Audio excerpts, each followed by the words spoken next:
Hey beautiful souls, CURLMIX here. Thank you for clicking on this video. If you would like to see how I achieved this sleek low ponytail, then please go ahead and keep on watching. This ponytail was achieved using the Heat Free Hair for Curls Ultra Full Drawstring Ponytail in 24 inches. This drawstring ponytail comes with a mesh lining, 2 combs, and an adjustable strap. This unit is true to length at 24 inches, and when you stretch it out, it hits at about 28 inches. Here I am just showing you a texture shot of the hair with no products while it is dry and while it is wet.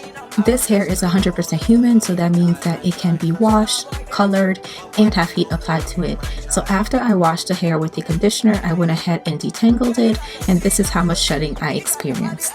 To start off the styling process offline, I created a cornrow in the middle of my head, and for the remaining hair that's left, I'm going to use some gel to sleek that back into a ponytail.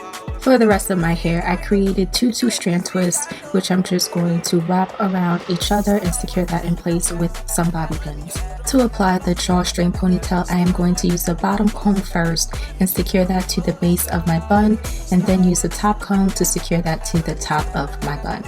Then I'm going to pull the tab that is on the string up to tighten the drawstring ponytail, and the remaining string I'm just going to wrap it around the ponytail and secure that in place with a bobby pin. On the left side of my head, I'm just showing you how the hair looks like after products have been applied to it to define the curls, and on the right side of my head is how the hair looks like after I've washed it and let it air dry with no products. To define your curls, you'll want to mist your hair with some water first, and then apply your curling product of choice, and then use your Devon brush to clump your curls. And that pretty much completes the style, guys. All products used will be mentioned in the description box, so make sure you check that out. If you enjoyed this tutorial, don't forget to like, comment, subscribe, and as always, follow me on Instagram, creolenaturelle. Until the next time, peace and light.